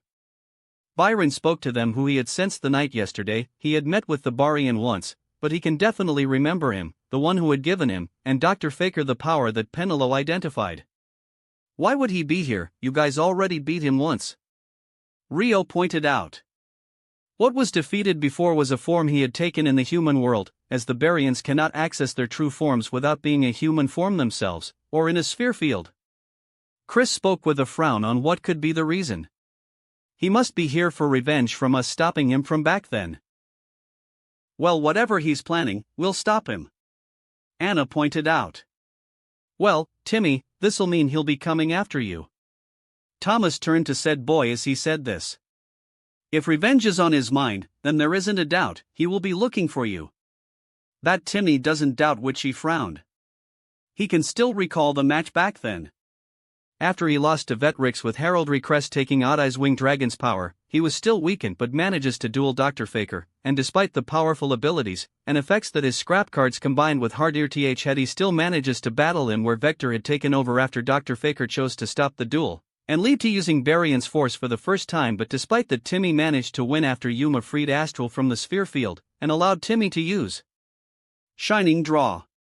And Timmy isn't sure that as an Astral, he can use the ability without them, but that would come in handy right now as he looks at his hand. You won't be fighting him alone, Kite told him. I know, I won't. Timmy spoke, smiling towards them before he turns to Penelo. But Penelo, will you be alright if we do face him? She shuddered. I don't know. Heart softly takes her hand, smiling towards her. If they do face Vector, he will be there to be on her side. She blushed but smiled at that as she squeezed his hand. Suddenly Byron gasped, twitching as before them his crest appeared on his head. Even though he lost his power from the Barians, his crest appears occasionally when a powerful threat emerges. It's painful to him, but he is willing to have this ability to sense great trouble. Seeing it, Chris frowned. What's going on? It's him.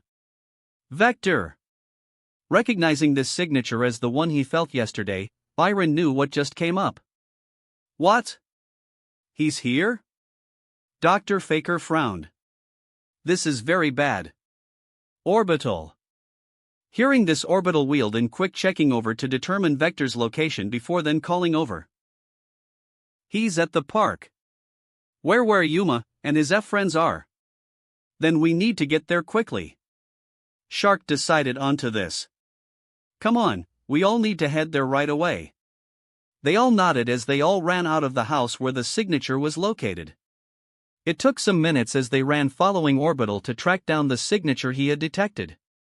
Pretty soon, they all managed to arrive where they can see Vector in his Barian form, and Cloakhead is there in a crater staring over towards Yuma and Astral, who are looking on guard, seeing this Barian with Tori, Flip, Caswell, Kathy, and Bronk behind them. They, after finding Yuma talking to himself from the new V Salamander card, decided to try helping him fight Barian world when Vector came to them in a large orange orb where he encounters them all. Sensing the new arrival, Vector turned over, seeing them, which he chuckled sinisterly. So, we meet again, Faker, Vetrix. That's not my name anymore. Byron stated over simply. His Vetrix persona is behind him now. What are you here for, Vector? I came to destroy both the human world and astral world. Vector stated over to them. And since you two couldn't do a simple job, I have to step in myself. Destroying astral world would have been a terrible mistake. I shouldn't have allowed you to manipulate me back then. Dr. Faker frowned towards him. Spare me, you're preaching, old man. Vector spoke and turned his attention towards Timmy. Seeing this, the young man grunted, over which Vector spoke with his eyes glowing. I'll deal with you later. He then looked over towards Penelo, who shivered. And I can see the half-astral is with you all now. You got some words for your old pal, Vector? Seeing him, Penelo trembled and hid behind Timmy. Don't even think of touching her. Oh, I like the fire you have there, Astral. Vector smirked over towards Astral, who glared over, warning him not to touch his daughter. Talking anymore is pointless, let's do what I came here to do. He raises up a Barya sphere cube. I activate a Baryan sphere field. The cube broke as both him, Astral, and Yuma all vanished as the sphere field materialized, as everyone watched worried as they appeared back within the sphere field. Oh, the memories, they're overwhelming, really, Yuma. Isn't a trip down memory lane a good experience to have? I can still remember you freeing Astral when I took over Faker against the brat. Vector smirked towards Yuma as he said this. Save it, Vector, we beat you before and we can do it again. Yuma told him. Oh, I like to see you try, especially since you don't know what I am capable of. Vector spoke, smirking as he and Yuma readied their dual discs. Dual disc go. And dual gazer, let's roll. Yuma called as he readied his dueling equipment for this match, as they all placed their dual gazers on, and in the case of several their eyes glowed. Augmented reality vision link established. Let's duel. Dueling theme, Down with the Sickness by Disturbed. Yuma, 4000. Hand, 5. Field, nothing. Vector, 4000. Hand, 5. Field, nothing. Let the duel commence. Vector, first turn. I'll be going first. Vector smirked over towards them. Penelo, you know what deck he plays? Hart asked the girl beside him if she knows his fighting style. He uses cards called Umbral Horror, they're really scary monsters. Penelo shivered badly. And to start this off, I summon this card. Umbral Horror Golem. Vector called summoning a monster. Raising up onto the field was a purple fiend-like golem with patches of red clothing around it as it groaned in a fiendish howl. Attack position. Umbral Horror Golem. Dark. Level 3. Fiend/effect. ATK, 800. Def, 1600. During your main phase, you can target one Umbral Horror monster on your field, special summon this card from your hand, then you can add both this card and that monster's levels together. If you don't XYZ summon using this card during the end phase of the turn this effect was activated, take 1000 damage, then destroy this card. If this face-up attack position card is targeted for an attack while it is the only monster you control, you can negate the attack, then destroy that opponent's monster. You can only activate each effect of Umbral Horror Golem per turn. Talk about creepy. Thomas frowned seeing it. Yeah, I agree. Shark admitted. And next I activate the continuous spell, Umbral Tomb. Vector added as he revealed a spell that shows of a coffin being surrounded by several fiend monsters. Face up. Umbral Tomb. Continuous spell card. During your standby phase, you can declare one card name, then if your opponent has the declared card in their deck, you can banish that card from their deck.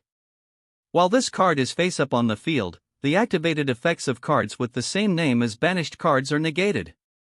If this card is sent to the GY, you can special summon one Umbral Horror monster from your deck in attack position. You can only activate this effect of Umbral Tomb per turn. We will get to this card's effects when they truly matter. Vector spoke before then setting a card. I place one card face down. You're up. Vector's hand, 2/field, Umbral Horror Golem, attack position, Umbral Tomb, face up, 1 set card. Yuma first turn. Yuma, I don't like this. Why would he leave a monster on his field with 800 attack points? Astral is instantly suspicious of what Vector is up to. Leaving a weak monster like Golem on his field is a red flag for them, figuring Vector must have a planned strategy ahead. It has to be a trap. Kathy frowned. Well, we won't get anywhere here. Yuma called drawing. Get set to get decked. I draw. Yuma checked, seeing he had drawn V Salamander. Not much use, he can have right now, he needs to save this card for later. So checking over, he nodded, taking one of the other cards in his hand. Alright then, I will start by activating Gagagawand. A spell showing of Gagaga Girl passing through some levels appeared. Gagagawand.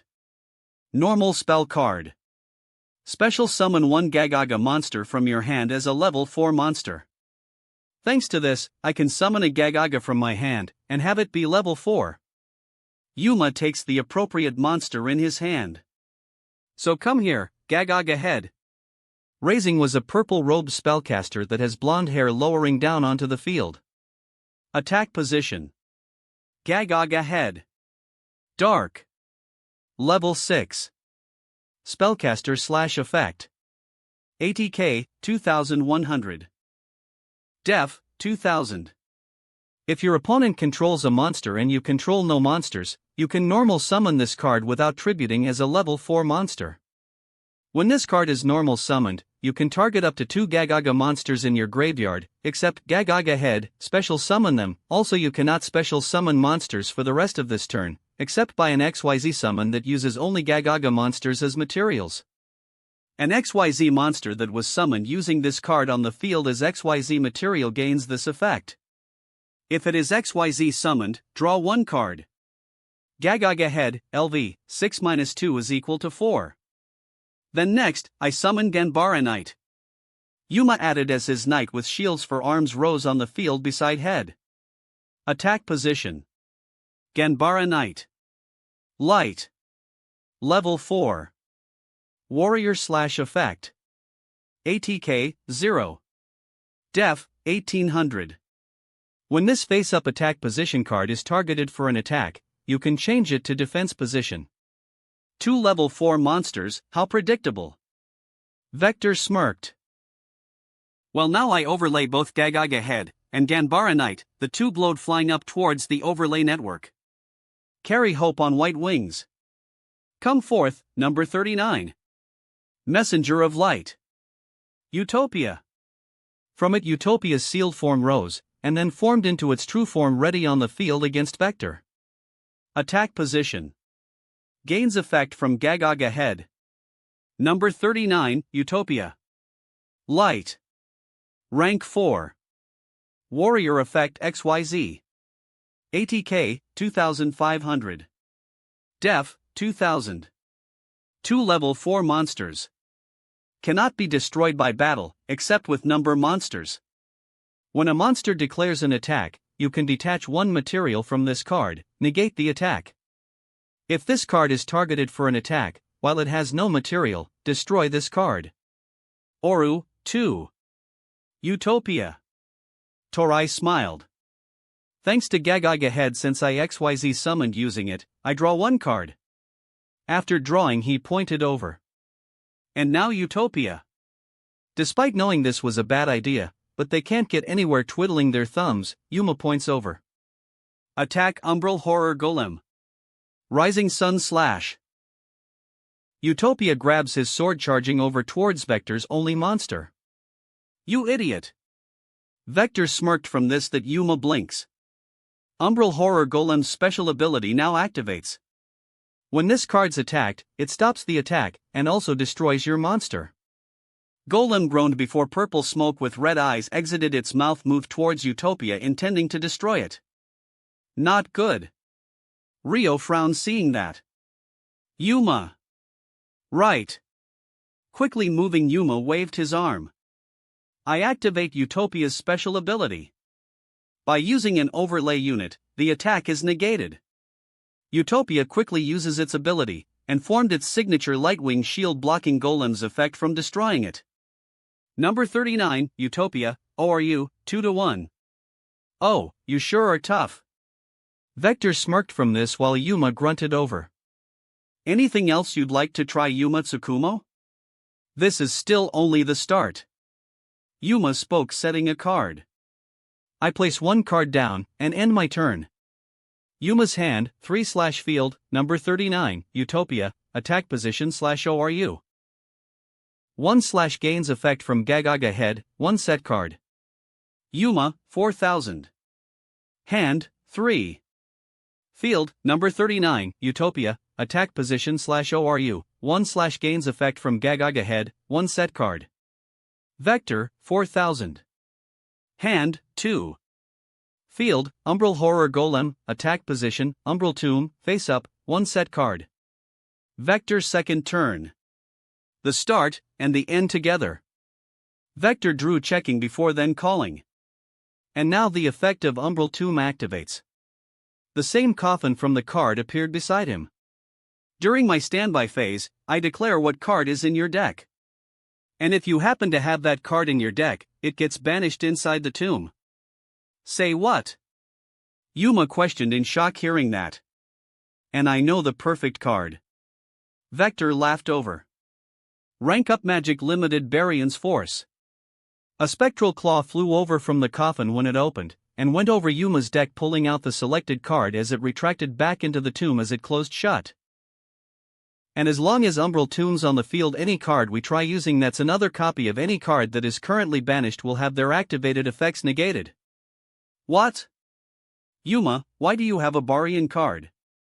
Astral questioned, seeing that as the card entered the coffin. Where in the world did you get that? It's a bit of a long story, Astral. Yuma can't exactly tell Astral the truth that Ray gave it to him. Just know, it's something that had helped us out against Jirag. But now it can't help you out, cause without your rank up magic card, you can't summon Utopia Ray V. Vector laughed manically as he said this. Well, he was ready against Yuma. Michael frowned as he sees this. Like Astral, he was taken off guard from Yuma having a Baryon card, but doesn't pay mind to it right now as this went from bad to worse. And as long as Tomb's on the field, even if Yuma has another copy somewhere, he can't rank up Utopia now. And pretty safe to assume that Vector doesn't have a copy of Limited Baryon's Force himself. Kite agreed as they stared at this. And he will keep limiting Yuma's options the more cards that gets banished. But, how did Vector know Yuma had a Baryon card in the first place? Rio asked them. It's not like Yuma was telling everyone about it. Oh, come on, it's no secret. Vector spoke over to remind them. Haven't you seen his and Ray Shadow's match against Jirag? He had used it to summon Utopia Ray V, and Jirag retreated back to Baryon World after he was defeated, so it wouldn't be that surprising for me to find out about it. Yuma? Astral questioned, hearing that as he turned to Yuma. Not the time right now, Astral. Yuma spoke. Right now they need to focus on stopping Vector, which, although Astral doesn't like this, agrees that Vector is more important right now. And now back to the duel. Vector turns back with a smirk. And now I summon Umbral Horror Will-O-the-Wisp. Forming on the field was a black hole ditch that a purple fiend head rose with red eyes while there is a blue flame above it smirking. Attack position. Umbral Horror Will-O-the-Wisp. Dark. Level 1. Fiend/effect. ATK, 0. Def, 0. When this card is normal or special summoned, you can target one Umbral Horror monster you control or in your graveyard. Except this card's level becomes the current level of that monster. When this attack position card is destroyed by battle and sent to the graveyard, and was in face-up attack position at the start of the damage step, destroy the monster that destroyed this card. And whenever this monster is summoned, its level becomes equal to one other Umbral on my field. Will-O-the-Wisp load onto Golem. Umbral Horror Will-O-the-Wisp, LV, 1+2 is equal to 3. Then I activate the spell, Umbral Revitalize. Vector added further, revealing a spell showing 3 Will-O-the-Wisps surrounding Ganbara Knight as if stealing its energy for their gain. Umbral Revitalize. Normal spell card. Target 2 Umbral Horror monsters you control with the same level, and 1 monster with a level in your opponent's GY or field. The targeted Umbral Horror monsters you control become the same level as the monster in your opponent's GY. During your opponent's end phase, if this card is in your GY, you can banish this card from your GY, gain 400 LP for every Umbral Horror monster in your GY. You can only activate each effect of Umbral Revitalize per turn. So now, thanks to this, both of my monsters have the same level as your Ganbara Knight. Both of his monsters grew slightly from their extra level. Umbral Horror Golem, LV, 3 plus 1 is equal to 4. Umbral Horror Will-O-the-Wisp, LV, 3 plus 1 is equal to 4. 2 level 4 monsters. Yuma frowns seeing that. And now I overlay level 4 Will-O-the-Wisp and Golem.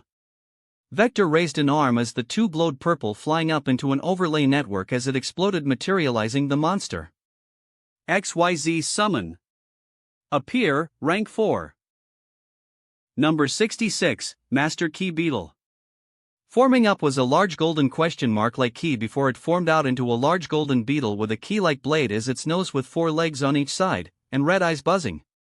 Attack position. Number 66, Master Key Beetle. Dark. Rank 4. Insect Effect XYZ. ATK, 2500. Def, 800. 2 level 4 dark monsters. Cannot be destroyed by battle, except with number monsters. Once per turn, you can detach one XYZ material from this card, then target one card you control, except this card. While this card is face up on the field, that cards cannot be destroyed by card effects. If this face up card on the field would be destroyed, you can send one of its targets to the graveyard instead. Oru, 2. That isn't an over 100 number, but if he's using it I doubt it's going to be easy to take down. Kite frowned.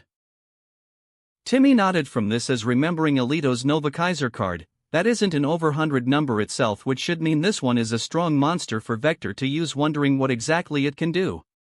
And now I activate Master Key Beetle's special ability. Vector, called as Master Key Beetle, takes a unit in its key nose. By using an overlay unit, I target one other card on my field, and as long as Master Key Beetle is on the field, you cannot destroy the targeted card no matter what you do with a special effect. Obviously, I choose Umbral Tomb.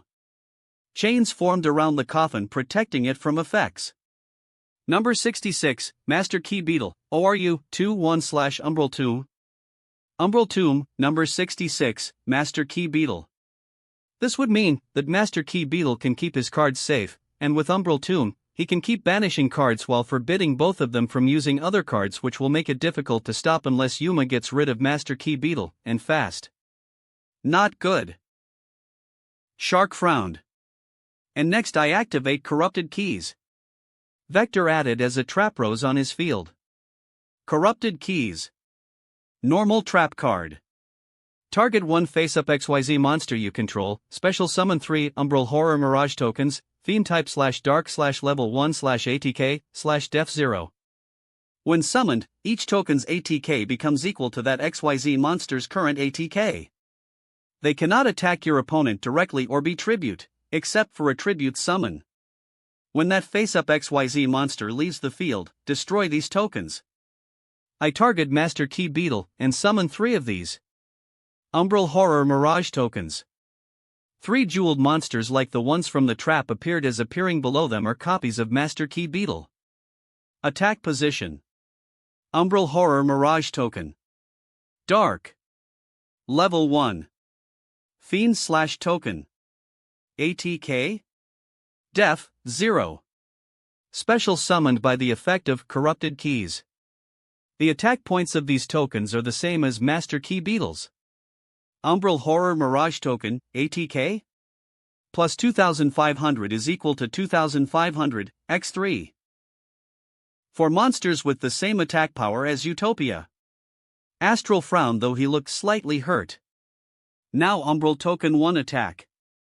The first token charges in towards Utopia that confuses them. If Vector is hoping for a double KO, it wouldn't happen, as Utopia can't be destroyed by anything that isn't a number through battle.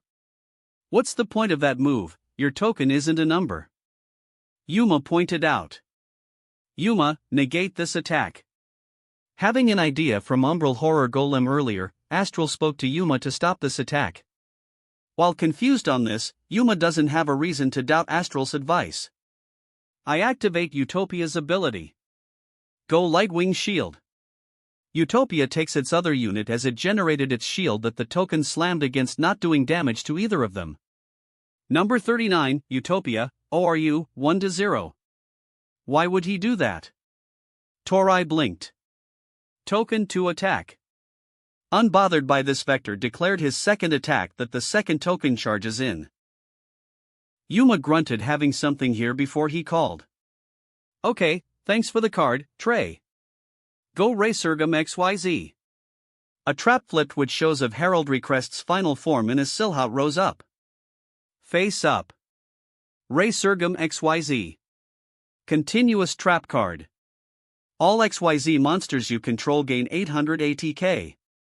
Once per turn, you can discard one spell, then target one XYZ monster you control, special summon from your extra deck, one number C monster or one CXYZ monster, with the same type as that monster you control but one rank higher, by using it as material.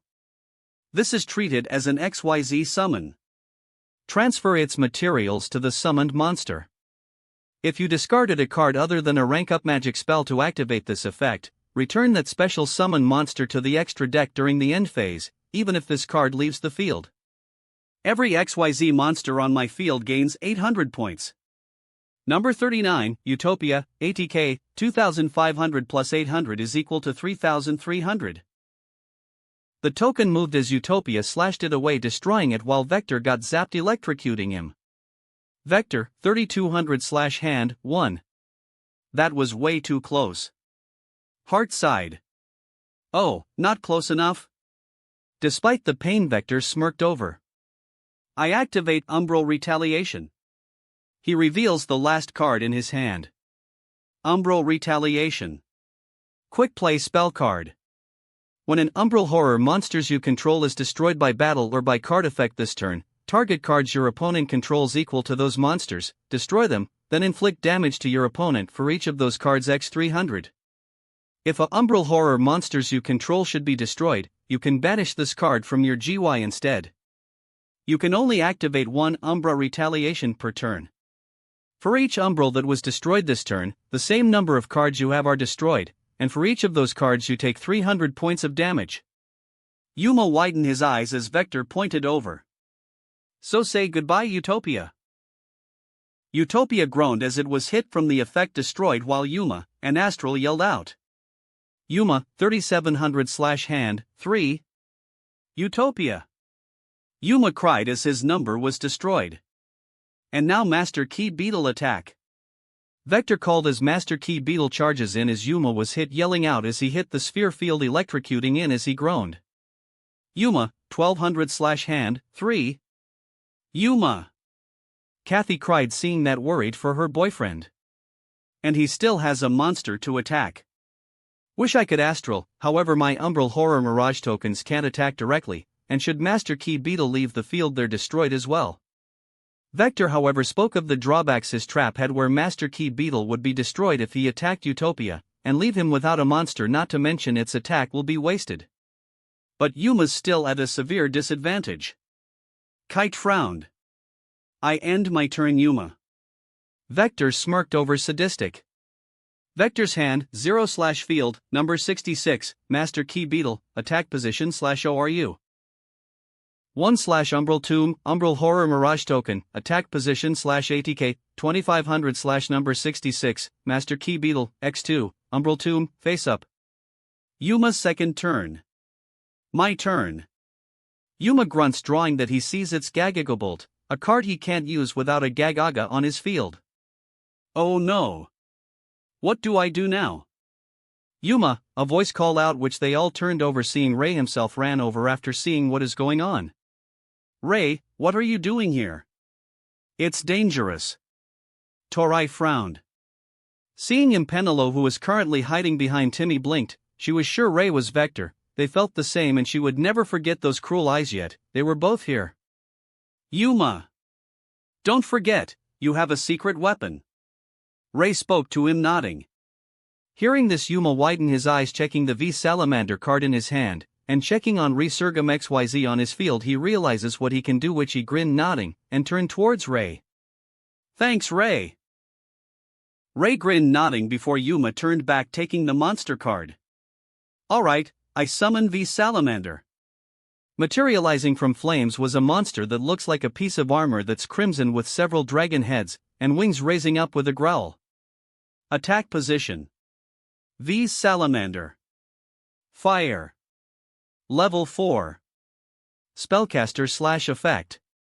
ATK 1500. Def 1300. When this card is normal summoned, you can target one Utopia monster in your graveyard, special summon that target. You can target one number C39, Utopia Ray V you control, equip this monster you control to that target. Once per turn, while this card is equipped to a monster, you can detach one XYZ material from the equipped monster, negate the equipped monster's effects, even after this card leaves the field or the monster becomes unaffected by card effects, and if you do, destroy all monsters your opponent controls, and if you do that, inflict 1000 damage to your opponent for each monster destroyed by this effect. V Salamander? Timmy repeated the name with a blink seeing it. Another card that has V in the name, is that related to Utopia Ray V? Astral frowned slightly seeing another card connected to the Baryons, a card Yuma lied about possessing. Did this mean Yuna did not trust him? And with V Salamander's special ability, it revives Utopia back from the graveyard. The graveyard portal opened where Utopia rose back onto the field. Number 39, Utopia, attack position. Nice move there, too bad limited Baryons force is locked up within Umbral Tomb, so you can't rank up. Vector reminded with a smirk towards Yuma. I wouldn't be too sure. Yuma grinned that Vector blinks. Trey gave me Resurgam XYZ, and right now, they're working on some cards we can use which also includes this. By discarding a spell card from my hand, I can rank up my monster without needing a rank up magic card. What? Rank up without a rank up magic card? Vector cried in disbelief. But if the card I discard isn't a rank up magic card? Yuma started as she shows Gagaga Bolt discarding it. Then the monster summoned from this effect is returned to my deck at the end of this turn. That's a huge risk, he needs to win the duel this turn. Byron frowned. And now I rebuild the overlay network with Utopia. Go Chaos XYZ Evolution. Utopia glowed pink flying to the overlay network. Wrapped in the power of chaos, aiming for victory, the evolved warrior reveals himself. Chaos XYZ change. Appear now.